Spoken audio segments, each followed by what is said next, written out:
Spot Bitcoin ETFs.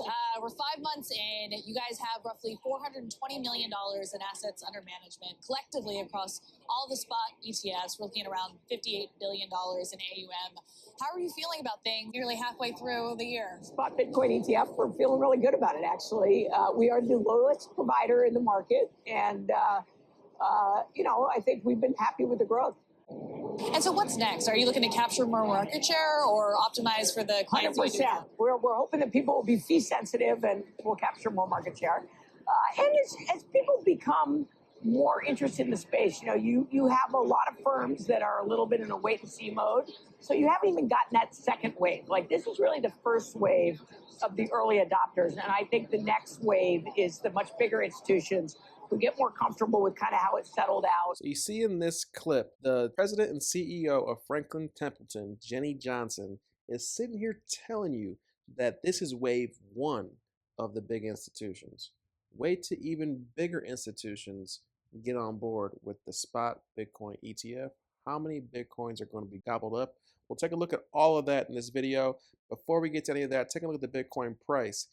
Checking out Bitcoin. Bitcoin's been just hovering, and it seems like, paint is drying. It's not exciting at all. Bitcoin's over $70,000. Look how boring it is. Look at the Google trends over the past 5 years.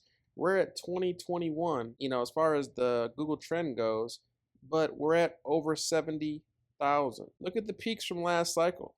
We were up over around 65,000. We were at 100. And now we're down at 20. Nobody's talking about Bitcoin. As far as retail goes, the big boys are buying. Retail always gets dumped on. Looking at the price, what do we see? Look at the stochastic RSI. There's something we want you to pay attention to. If we squeeze the chart, this is looking on the 3 hour, but get out our horizontal line here and draw the bottom. What do we see? We are now down at the bottom. So this is time for a reset. And why does this seem bullish? Because this is something we have to pay attention to. If we zoom into this 3 hour, we've been trading in this range here, around 70,000 up to 71.5. And this has been going on since June 4th. So it's been about 2 to 3 days. How long can we stay in this channel? And we get a little bit exhausted. It looks like this is a rolling over trend. Is that what we're about to see? Are we about to see a retracement? Now, the one thing to pay attention to is this 20 moving average on the 3 hour. We fell below this. Looking back at these charts below, the last time we were at this low range, did this mark the bottom? Well, look here. We were near the bottom, at or near the bottom. We had a wick below it after that, but we started to stair step our way up. This is something that, needs to either reset or have a bounce up. We got to get back above this $71,000, $72,000 range. Where we see some confluence and resistance at is this 70.1 range. So there's a 3 hour. We came back and retested this perfectly and kissed it. So will we get a reversal and stair step our way out the depths? Just because we're below this doesn't mean we'll keep going lower and lower. This is a 3 hour. Looking at Bitcoin on the weekly, it still looks bullish. And look here, we came back and got close to this, bounced, came back, almost kissed it perfectly. And we're bouncing back up to these levels. These levels are a major resistance level, the 71.7K range. If we get one of these weekly candles to close above this range, this is going to be fireworks. So one thing to look at, we're going to zoom into the price action and we are going to make it all make sense. Look at this. Could this be a cup and handle pattern? We know we didn't draw that pretty because the scale, but you get what we're saying. Where the technical target be for this if we do have a breakout from the peak, from the trough to the peak, pull it up to the candle breakout. Where would this take us up to? So take us up to over 80,000, between 80 and 82,000. What do you think is going to happen when we see the accumulation continue over the next 6 months? Look at the ETFs in the US. What's been going on? As of 6/4, 872,000 plus Bitcoin have been scooped up. At the current time it's recording, IBIT's over 300,000.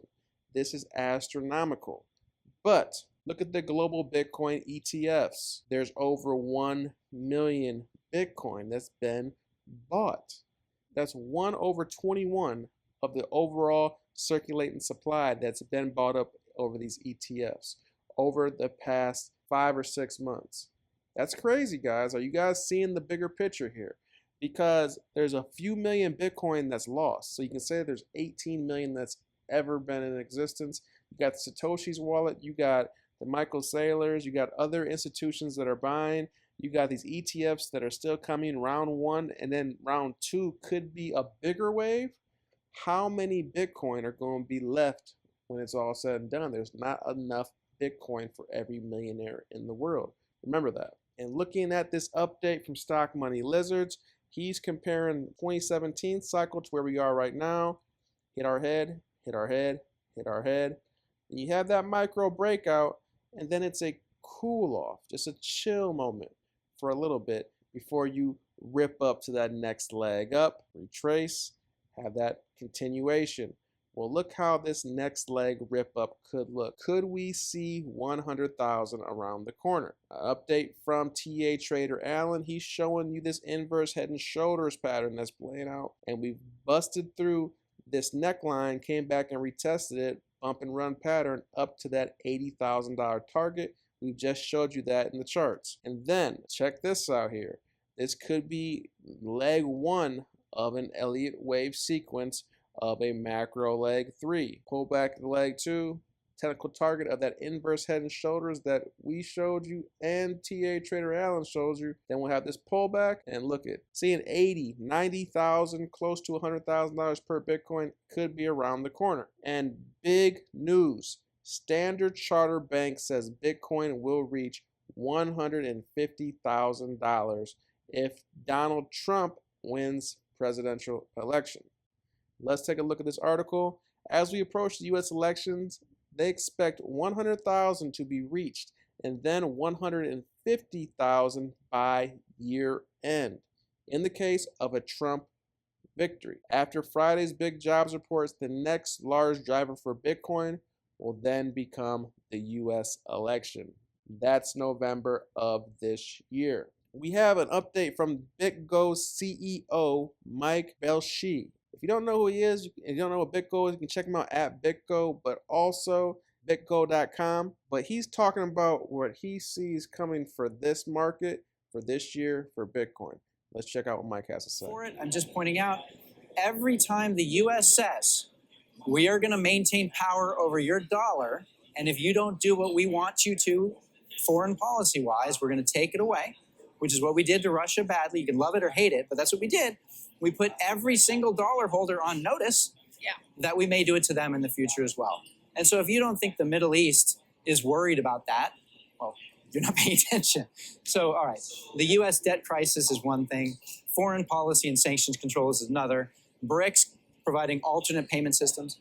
Frankly, digital technology providing payment systems that go across border seamlessly. We're now like, wait a minute, we don't need these financial institution gateway powerhouses to necessarily move payments between parties. So all of this is going to eat away at the dollar. That is the narrative of why Bitcoin exists. The dollar is going to get weaker. The government of the U.S. will continue to print more. Your dollar is going down. My dollar is going down. Get off the dollar.